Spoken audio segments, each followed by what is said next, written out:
রেখে দিচ্ছি। লবণ হলুদ মাখাচ্ছি।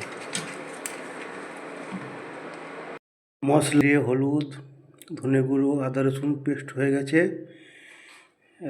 আলু, মটরশুঁটি, শিম, পেঁয়াজ কুচি, লঙ্কা, গাজর দিয়ে মাছের ঝোল হবে।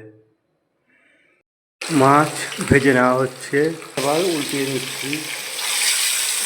পেঁয়াজ দিয়ে ভালো করে কষে নিচ্ছি মশলাটাকে। লবণ পরিমাণ মতো। আলু গাজরটা ভালো করে কষে নেওয়া হচ্ছে। তারপরে সেদ্ধ হয়ে গেলে তখন শিম, কড়াইশুঁটি দিয়ে দেওয়া হবে। দিচ্ছি, কড়াইশুঁটি দিয়ে দিচ্ছি,